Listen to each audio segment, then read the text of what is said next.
नमस्कार फ्रेंड्स आम चैनल को आपण मानक स्वागत।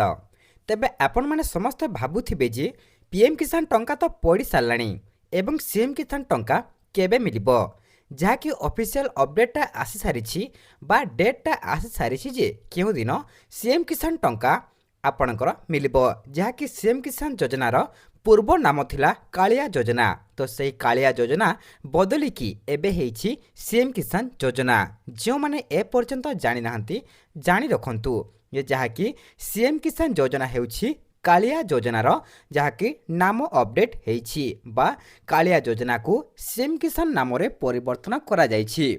तो आपण माने भाबुथिबे पीएम किसान योजना तो आमर पड़ी सारिछि एवं सही सीएम किसान योजनाटी केबे आमको आमर बैंक अकाउंट रे जमा हेबो। तो मु आपनकु एही वीडियो रे संपूर्ण भाबे बतै देबी जहाँ डेट मध्य आसी सारिछि जे सीएम किसान योजनार केबे मिलिबो टंका।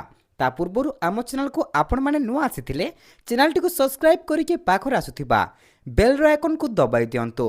तेबे आपण माने मने रखंतु जहाँकि पीएम किसान योजनार कोण होइछि ना जो माने ए पर्यंत टंका पाई नाहंती बा पाई नथिले सेमानकु पीएम किसान योजनार टंका मिली सारिछि जहाँकि जो माने पोस्टाल अकाउंट खोली सारिछंती एवं तांकर पूर्व अकाउंट जहाँकि पूर्व किस्ती पेंडिंग थिला पोस्टाल अकाउंट जे माने खोली देउछंती सेमानकु जहाँकि से पूर्व किस्ती ऑटोमेटिक से पोस्टाल अकाउंट रे मिली सारिछि आपण माने जानिथिबे एवं आपण मानकु मिली सारिछि मध्य मु भी जानिछि।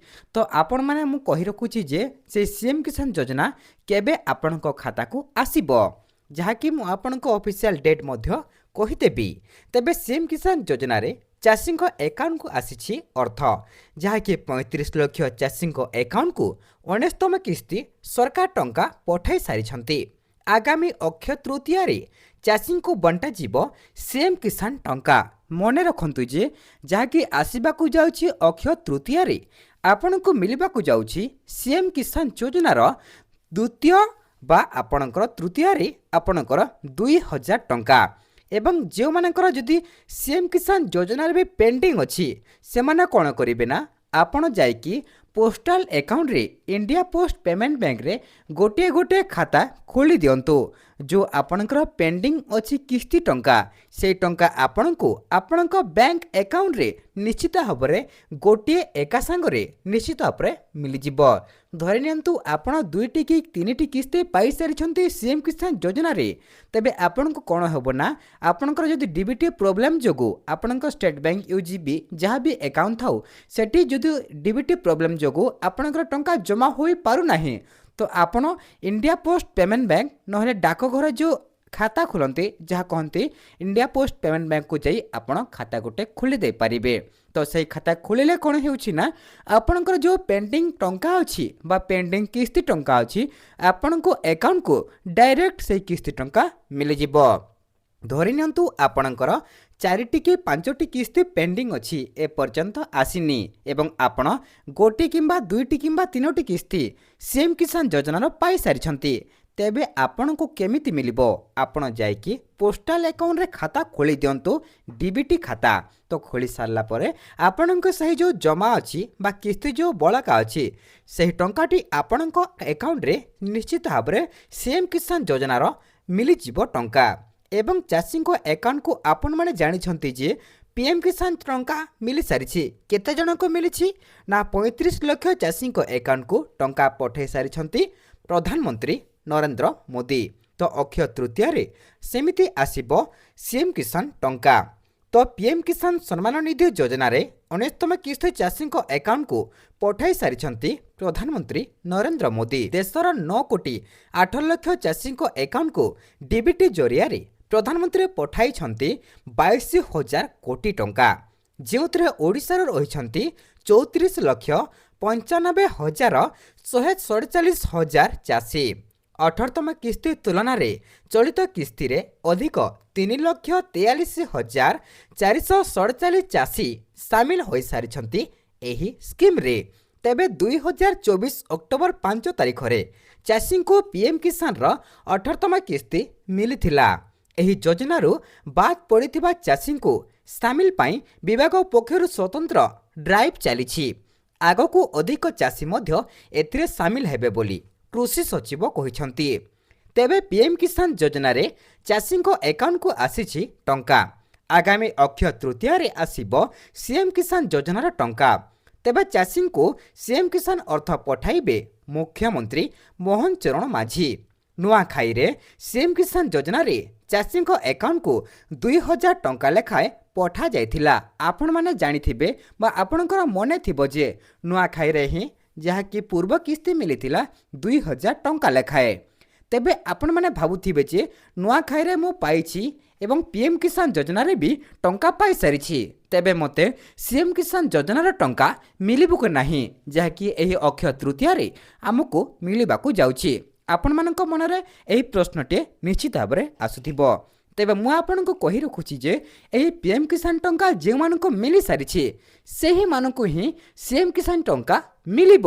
ଏବଂ ଯେଉଁମାନେ ପିଏମ୍ କିଷାନ ଯୋଜନାରେ ଟଙ୍କା ପାଇନାହାନ୍ତି ସେମାନେ କାହିଁକି ପାଇନାହାନ୍ତି, ସେମାନେ କ'ଣ ହେଇଥିବେ ନା ସେମାନେ ଅନଲାଇନ୍ ମଧ୍ୟ କରିନଥିବେ। ଯଦି କରିଥିବେ ସେମାନେ ତାଙ୍କର ପିଏମ୍ କିଷାନ ଯୋଜନାର KYC ଅପଡେଟ୍ କରିନଥିବେ ବା KYC କରିନଥିବେ, ସେଥିପାଇଁ ଏହି ପିଏମ୍ କିଷାନ ଟଙ୍କା ମିଳିପାରିନଥିଲା ବା ମିଳିନି ମଧ୍ୟ। ତେବେ କ'ଣ ହେବ ନା ଯେଉଁ ଚାଷୀ ଭାଇମାନେ ନୂଆଖାଇରେ ସିଏମ୍ କିଷାନ ଯୋଜନାରେ ଟଙ୍କା ପାଇଥିଲେ ସେମାନେ ପୁଣି ଥରେ ଏହି ସିଏମ୍ କିଷାନ ଟଙ୍କା ଯାହାକି 2,000 ଲେଖାଏଁ ଟଙ୍କା ଏହି ନୂଆଖାଇ ସରିଲା ପରେ ଏବେ ଆସୁଛି ଅକ୍ଷୟ ତୃତୀୟା। ତ ସେହି ଅକ୍ଷୟ ତୃତୀୟାରେ ଆପଣମାନଙ୍କୁ ମିଳିବାକୁ ଯାଉଛି ସେହି ସିଏମ୍ କିଷାନ ଯୋଜନାର ବା ସେହି କାଳିଆ ଯୋଜନା କହିଲେ ବି ଚଳିବ, ସେହି କିଷାନ ଯୋଜନାର ଟଙ୍କା ଆପଣଙ୍କୁ ମିଳିଯିବ। ତେବେ ଚଳିତ ବଜେଟ୍ରେ ସିଏମ୍ କିଷାନ ଯୋଜନା ପାଇଁ ବ୍ୟୟବରାଦ କରିଛନ୍ତି ସରକାର। ପିଏମ୍ କିଷାନ ବାବଦରେ ବର୍ଷକୁ 3ଟି କିସ୍ତିରେ 2000 ଟଙ୍କା ଲେଖାଏଁ ମୋଟ 6000 ଟଙ୍କା ମିଳୁଥିବା ବେଳେ ସିଏମ୍ କିଷାନ ଯୋଜନାରେ ବର୍ଷକୁ 2ଟି କିସ୍ତି 2000 ଟଙ୍କା ଲେଖାଏଁ ମିଳୁଛି 4000 ଟଙ୍କା।